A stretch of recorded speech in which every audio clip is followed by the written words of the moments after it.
Gracias por venir a esta mesa redonda, conferencia sobre el tema ¿qué está pasando en Cataluña? La respuesta catalana a la concurrencia de crisis. Antes de iniciar quiero agradecer al Centro de Investigaciones y Estudios Superiores en Antropología Social por el apoyo para realizar este evento, al Instituto Nacional de Antropología e Historia y en especial a este Museo Nacional de Antropología por albergarnos el día de hoy aquí. Quiero agradecerles a todos ustedes su presencia aquí el día de hoy. Les cuento un poco la dinámica que teníamos planeada. En primer lugar, el conseller Santivila dará una conferencia para posteriormente pasar a las participaciones de nuestros invitados que voy a presentar. El doctor Jordi Bacaria y Colom, el doctor Agustín Escobar Latapí y el doctor Alberto Asís Nasif. Después de los comentarios, pienso que podemos abrir una ronda de preguntas, comentarios, por si tienen ustedes que hacer. Bueno, entonces iniciamos. En primer lugar, quiero presentarles al conseller Santivila y Vicente, es conseller de la Generalitat, pero tiene una vida previa a ser conseller de la Generalitat. Según dice en su currículum, nació en el año 73, es licenciado en Letras, especialidad en Historia, por la Universidad de Girona. Tiene el grado de licenciado, también ha llevado a cabo cursos de doctorado en Historia en la Universidad Autónoma de Barcelona y en la Universidad de Girona. Tiene un amplio recorrido como académico, excelente en el mundo universitario, ha publicado varios artículos científicos de divulgación y que todos ellos recogen los trabajos de historia y de política. Es más, en el año 2004 recibió el premio Joan Fuster por el ensayo de su obra Elogi de la Memoria. Pero a partir del año 99 fue elegido concejal del Ayuntamiento de Figueras y la vida académica lo prestó a la vida política. Entró a formar parte del Consejo Comarcal del Alt Empordà, dirigiendo el área de bienestar social hasta noviembre de 2006, fecha en que renunció al cargo como consecuencia de haber sido elegido diputado del Parlamento de Cataluña. En el año 2007 es proclamado candidato a la alcaldía de Figueras por Convergencia y Unión para las elecciones municipales y el 16 de julio fue investido como alcalde de Figueras, cargo que ostentó desde 2007 y hasta 2013. Durante los años de 2010 a 2012 ha estado ejerciendo la presidencia de la Comisión de Control de la Actuación de la Corporación Catalana de Medios Audiovisuales en el Parlamento de Cataluña. Ha sido patrón de las fundaciones Ernest Lluch y Candem y vicepresidente del Consorcio de Salud y Social de Cataluña. En las últimas elecciones al Parlamento de Cataluña, en noviembre de 2012, ha sido elegido por tercera vez diputado por CiU del Parlament y como cabeza de lista en la demarcación de Girona. Desde diciembre de 2012 es consejero de Territorio y Sostenibilidad. Pues creo que, sin más, le damos la palabra.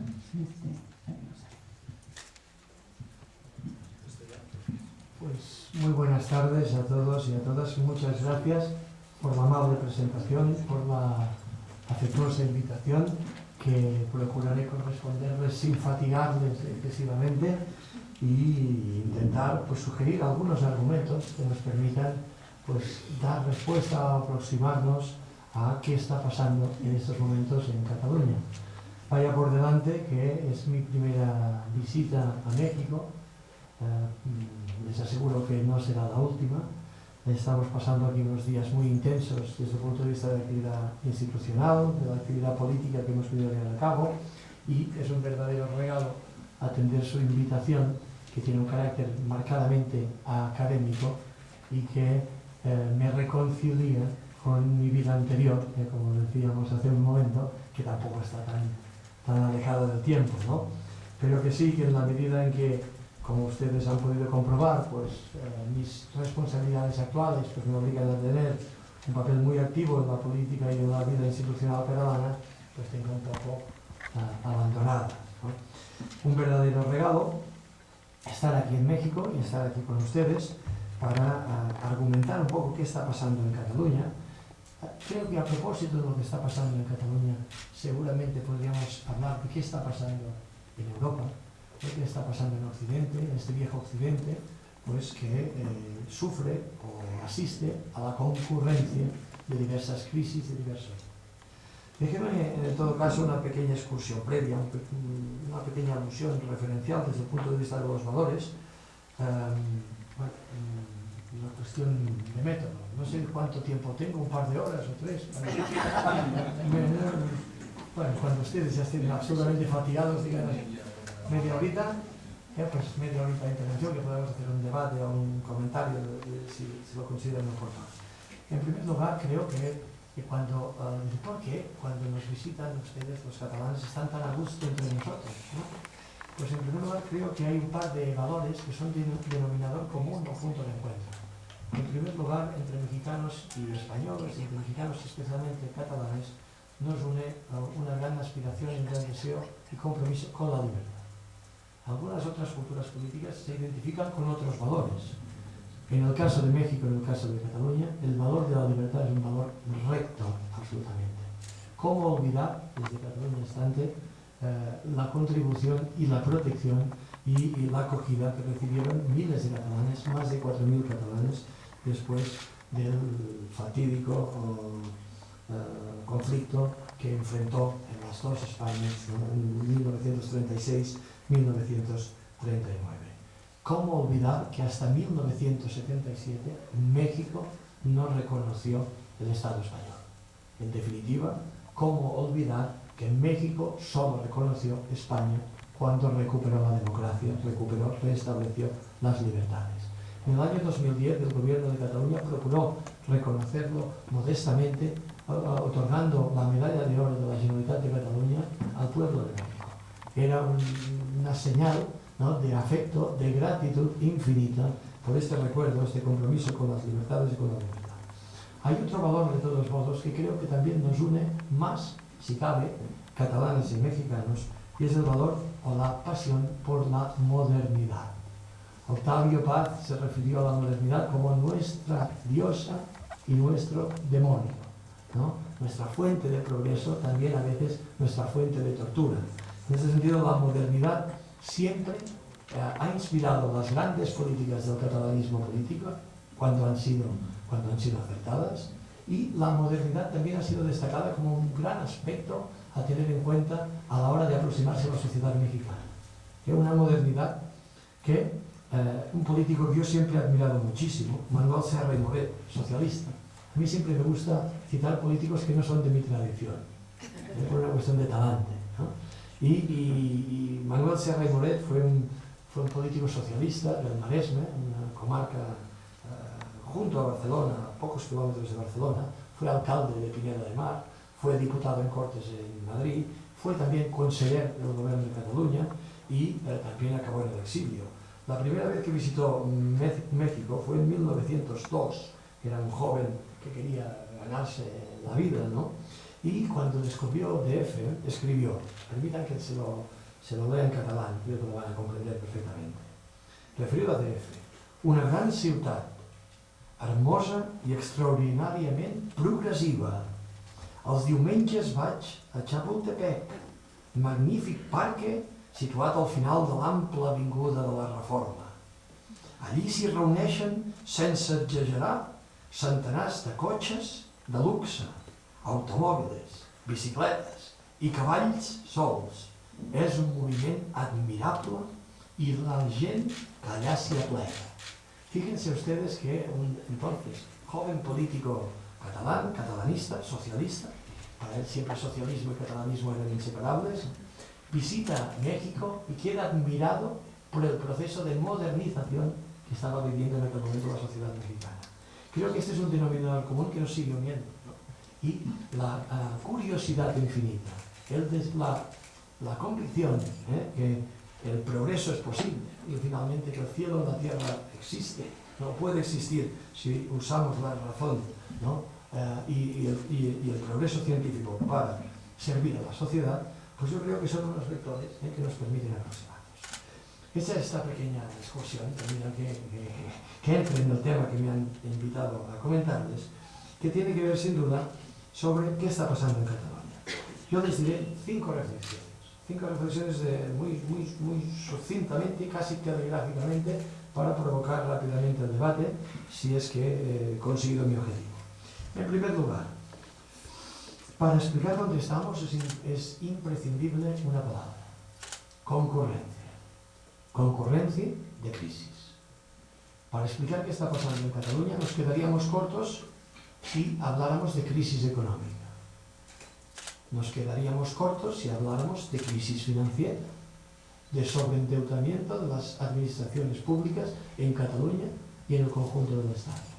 Nos quedaríamos cortos también si habláramos tan solo de crisis institucional, de crisis en la arquitectura del Estado, de relación entre Cataluña y España.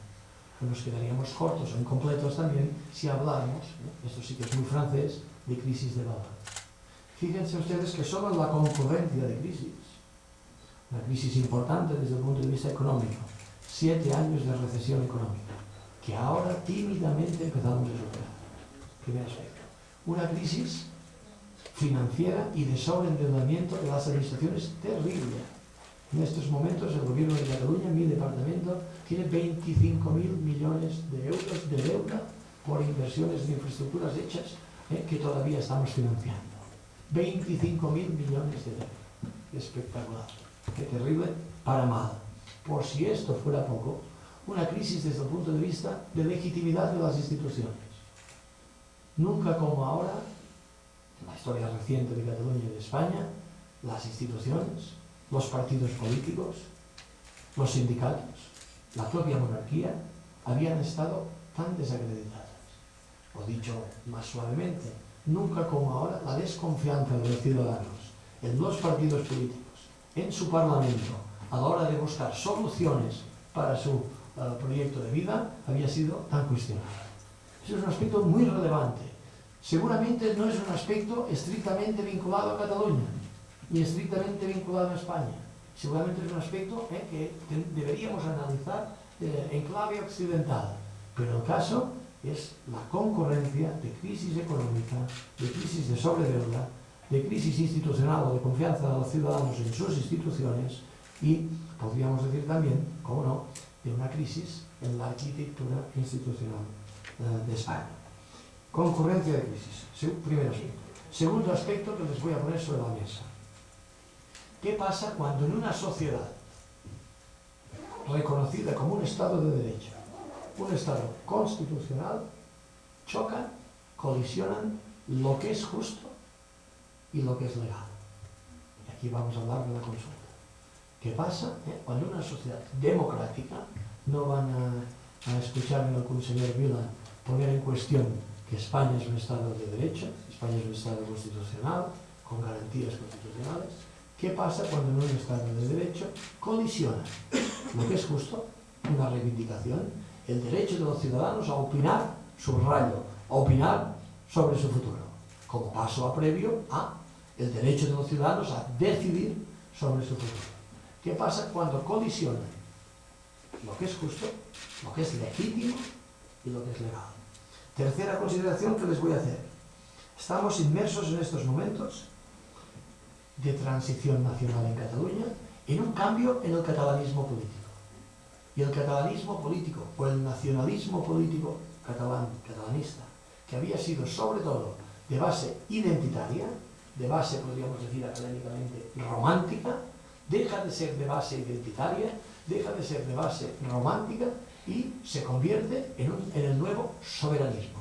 Un soberanismo que se justifica tan solo por el proyecto de presente y de futuro. Esta es la novedad. No les pase desapercibida. Quizás es una novedad excesivamente de interés académico, pero especialmente relevante. ¿Qué pasa cuando en esta transición nacional el elemento identitario pierde fuerza en favor del proyecto, del futuro?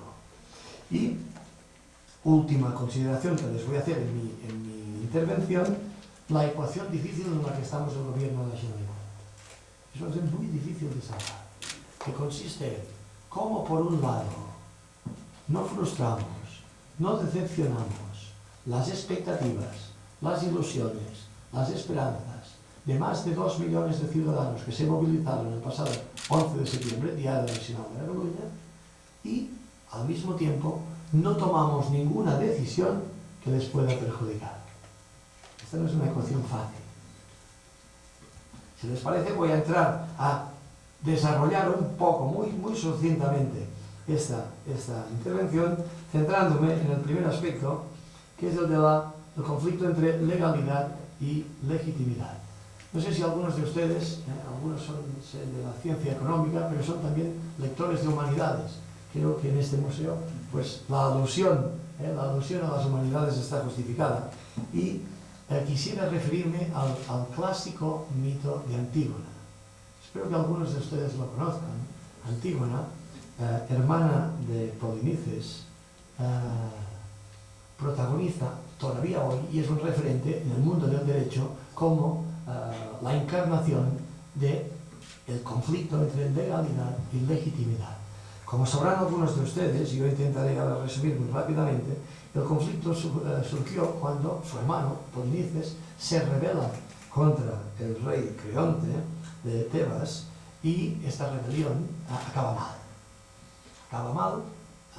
Acaba con Polinices detenido, y no solo detenido, sino que el rey, profundamente ofendido por esta rebelión que él considera injustificada, y una cuestión sucesoria, decide no tan solo que sea justiciado, sino que muera sin poder ser enterrado a las puertas de la muralla para que los cuervos se lo coman. Este es el decreto del rey, un decreto claramente cruel, ¿no?, que es contestado de noche por la hermana Antígona. Antígona, de noche, se acerca al cadáver de su hermano Polinices y le da sepultura.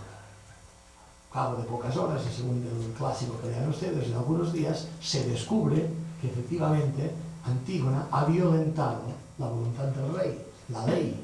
Ha violentado la ley, y a pesar de lo que había decretado el rey, Antígona decidió enterrar a su hermano. El conflicto está servido, ¿no? A la hora de justificarse, Antígona responde ante el rey y dice: hay cosas, hay decisiones que tienen que ver con el derecho natural y que en consecuencia ni un rey puede reprimir, puede prohibir. Enterrar a mi hermano no depende de que una ley lo permita o no.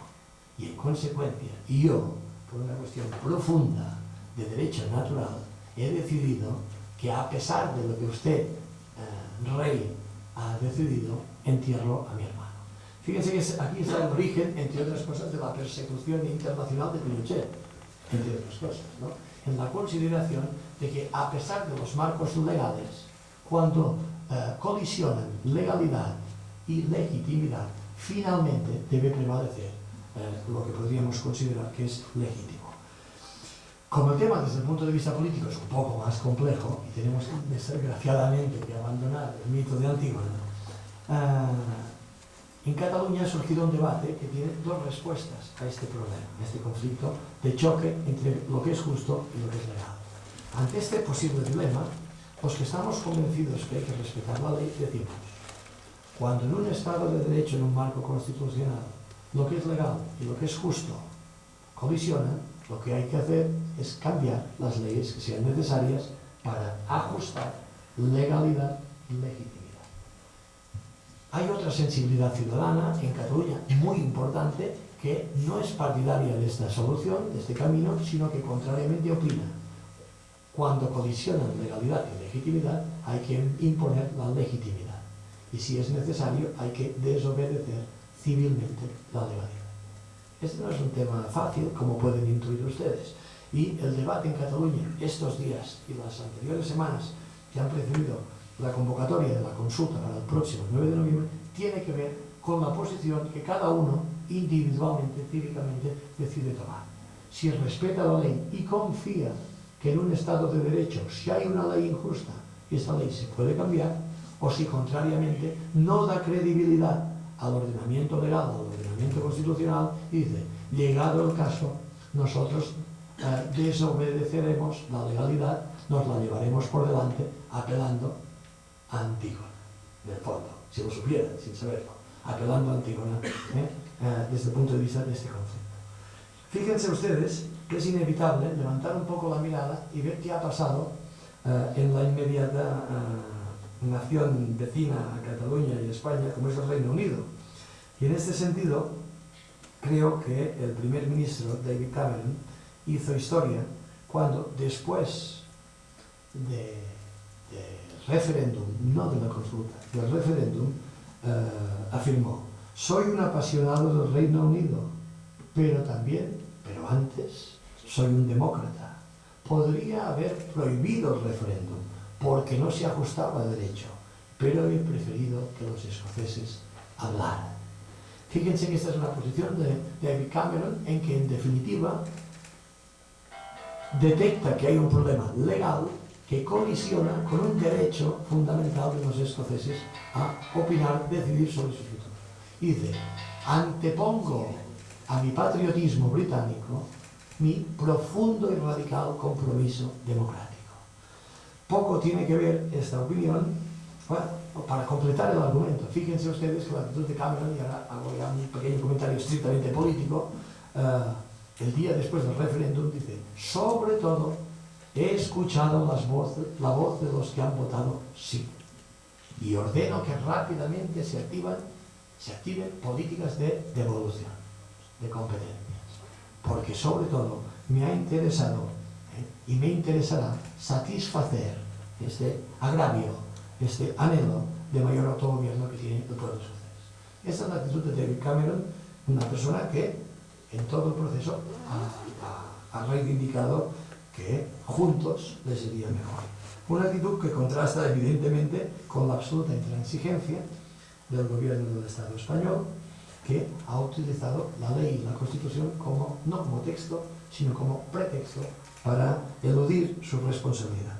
En este sentido, bueno, les podría hacer muchas frases aquí que no sé si nos harían reír o nos harían llorar, ¿no? Mi plan es que se cumpla la ley y la Constitución, reveló el presidente Rajoy a principios de año. O otro gran argumento, en este caso ante el nuevo rey, Felipe VI: este referéndum no se puede celebrar y por ello no se hará. Es decir, que ven ustedes que la línea argumental es clara, es seguible fácilmente, ¿no? Y no es especialmente compleja, incluso para alguien de letras como yo, atento a los matices, ¿no? Bueno, fíjense el contraste, ¿no?, entre la calidad, y lo digo con toda mi malicia, democrática en el Reino Unido y la precariedad de la solución a este conflicto que arbitra el presidente Rajoy. Pero es que por si esto fuera poco, lo más paradójico del momento es que esta Constitución española, que en estos momentos es utilizada como arma arrojadiza entre unos y otros, ha quedado, en mi opinión, absolutamente secuestrada por los sectores que precisamente cuando se aprobó más la combatieron. Esta es una paradoja que no tiene fácil respuesta, ¿no? Y les voy a leer qué opinaba en 1979 un importante político español,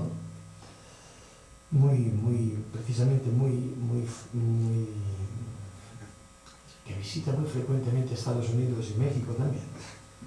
En lugar de concebir un plan serio y responsable de organización territorial de España, se ha montado una charlotada intolerable que ofende el buen sentido.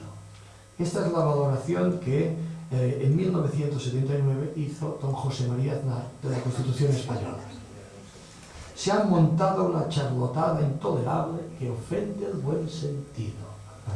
José María Aznar, presidente del Gobierno de España durante 8 años. Fíjense ustedes que precisamente si alguien hoy es garante y defensor del ordenamiento constitucional, es precisamente el señor José María Aznar. Yo que tengo afortunadamente, este es un juicio de valor que no sé si me he recibido a hacer, muchas amistades en el Partido Socialista Obrero Español, siempre les interpelo y les pregunto con insolencia: ¿cómo habéis permitido los sectores progresistas de España que robaran la cartera de este modo?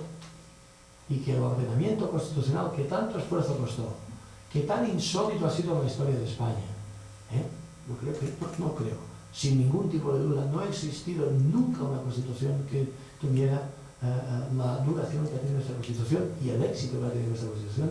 ¿Cómo habéis permitido que esta Constitución quede absolutamente secuestrada por los sectores más conservadores, más ultraconservadores, en el fondo más anticonstitucionales que había en España. Fíjense que esta es una paradoja que nos violenta a todos y que incluso ayuda a explicar porque el catalanismo político, que jugó un papel muy activo en el proceso de constitución, proceso constituyente, pues se ha separado progresivamente de esta complicidad, de esta lealtad constitucional. Hay otro argumento de tipo generacional que también hay que tenerlo en cuenta. En estos momentos en Cataluña el 66% de la población no votó la Constitución. No la votó por razones estrictamente de edad, porque en 1978 o no tenía los 18 años cumplidos o no había nacido todavía. En definitiva, yo creo que son muchos argumentos que nos sitúan en este dilema de cómo debe gestionar una sociedad este conflicto entre legalidad y legitimidad. Segunda reflexión, como les había anunciado. El debate sobre la independencia en Cataluña en estos momentos es un debate meramente instrumental. Lo que resulta realmente relevante es la expectativa, la oportunidad de cambio, de progreso que intuye la mayoría de la ciudadanía. En ese sentido, tiene que ver y sintoniza perfectamente con una nueva ola de modernización y de regeneración.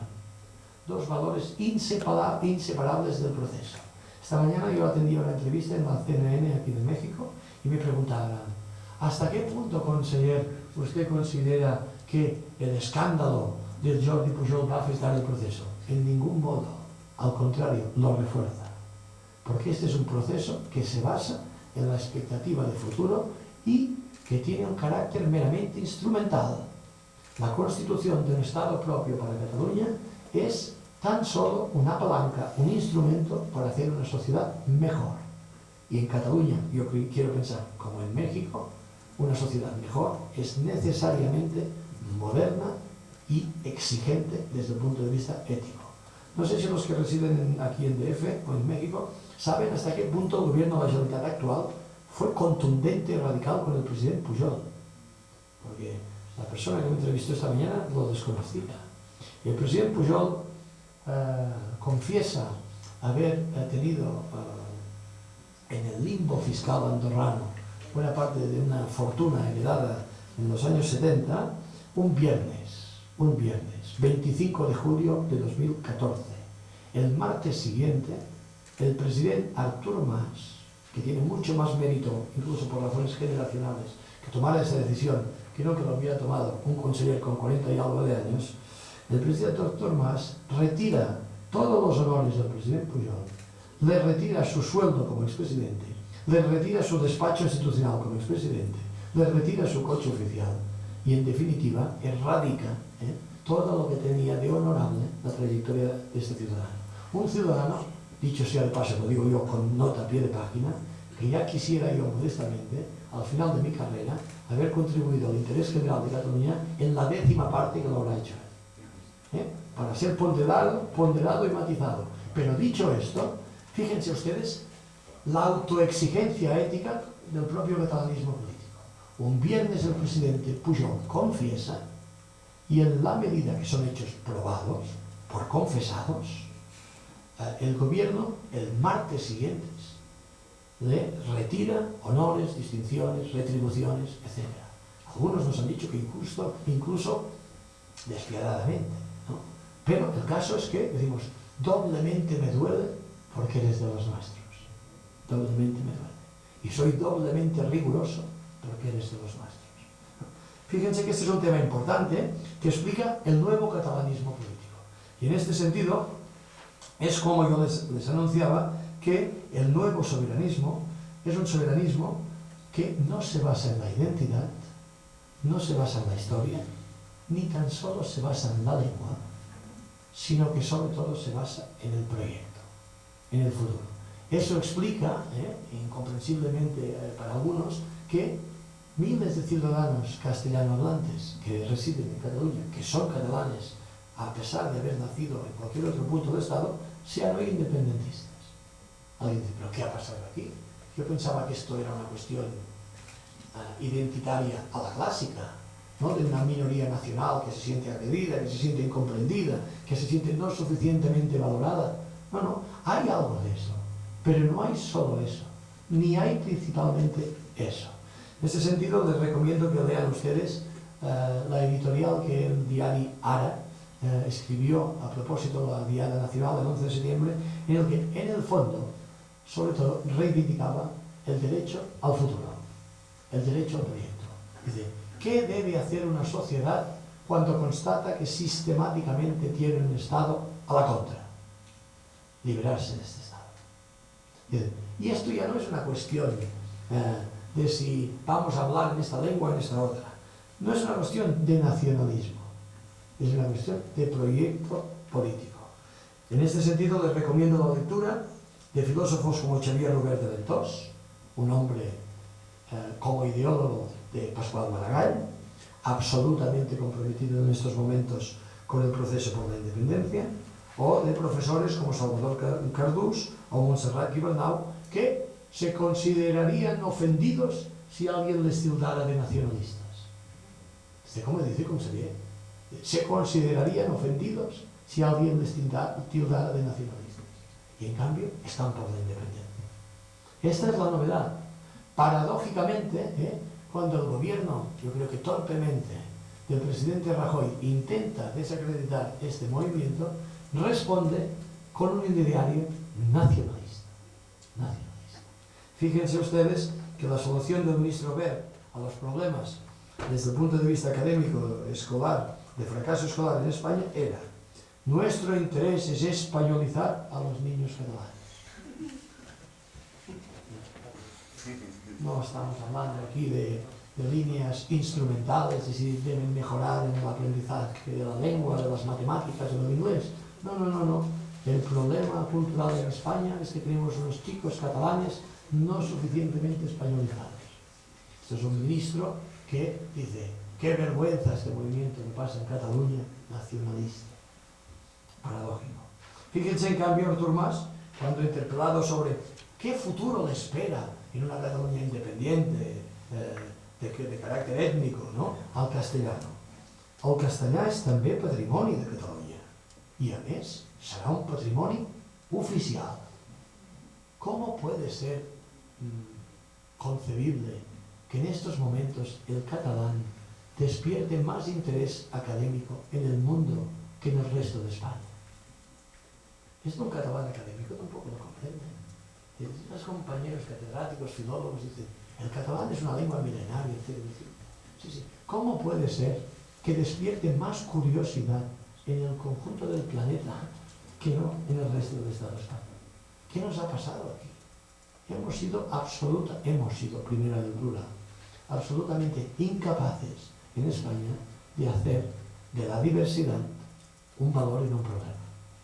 Y en este sentido afloran hoy, en 2014, dos concepciones del Estado radicalmente diferentes. Una concepción basada en el pluralismo, en el derecho a la diversidad, en hacer de la diversidad un valor y no un problema, y una concepción en el fondo muy clásica, muy antigua, de una cultura política de base muy idealista, que es la concepción política de España, una España unitaria, uniforme, uniformizadora. De aquí un poco la tensión que afrenta en estos momentos a unos y a otros. Déjenme presumir tan solo de Premios Cataluña, ¿no? 2013, Eduardo Mendoza. Hombre, qué orgullo formar parte de un gobierno, formar parte de unas instituciones que distinguen con su más alto premio a un escritor catalán en lengua castellana.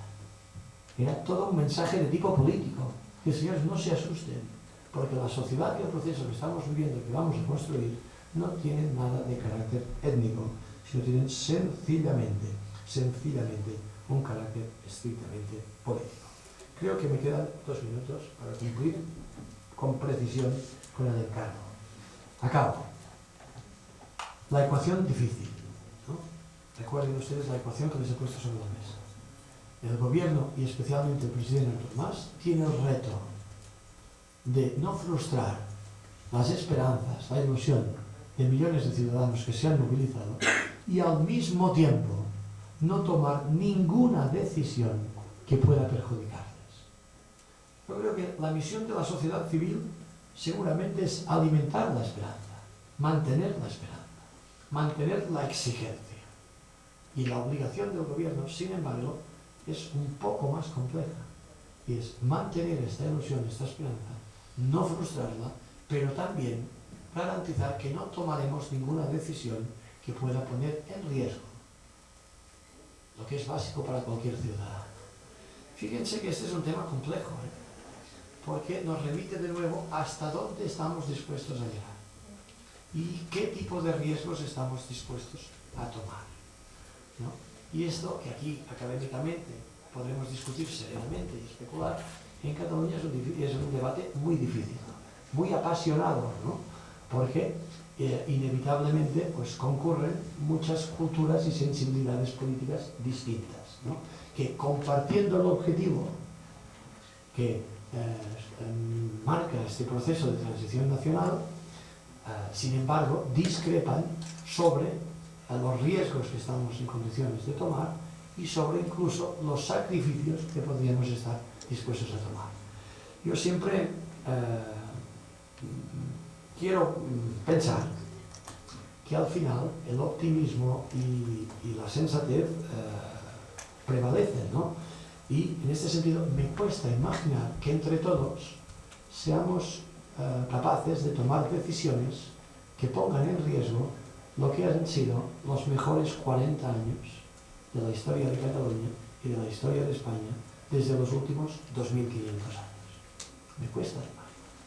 Y en consecuencia estoy convencido que al final, in extremis, después de lanzarnos, ¿no? Como un arma arrojadiza, ¿no? La posibilidad o no de que el día 9 de noviembre podamos votar, la posibilidad o no que la ley de consultas se ajuste a derecho o no. Después de toda esta polémica, ¿no? Que tiene un punto de estéril, me cuesta mucho imaginar que no seamos capaces de encauzar la manera de que finalmente el pueblo de Cataluña pueda opinar libremente, ser consultado libremente y a partir de aquí tomar las decisiones que sean consecuentes con la voluntad mayoritaria del pueblo. Me cuesta imaginarlo. El pronóstico de Jaime Gil de Viedma era pesimista, lo comentábamos almorzando, ¿no? Jaime Gil de Viedma, como saben, poeta de Barcelona, ¿no? Estaba convencido de la fatalidad de la historia de España y que cada 2 o 3 generaciones acabábamos a tortazos y ahora ya les corresponde, ¿no? A los que ahora tienen 40 años, ¿no? Les corresponde. Yo creo que la historia no está escrita y creo en este sentido que son 1001 los argumentos que nos permiten estar convencidos que finalmente pues seremos capaces de encauzar este conflicto y de darle la solución radicalmente democrática y de progreso que se merece. Muchas gracias.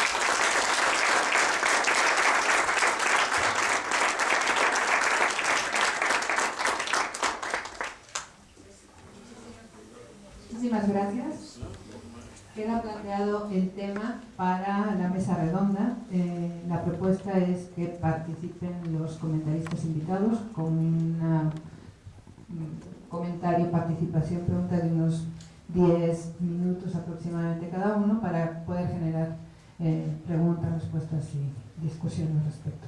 Inicia con este tiempo Alberto Asís Nasif, que es investigador del CIESAS desde el año 1981.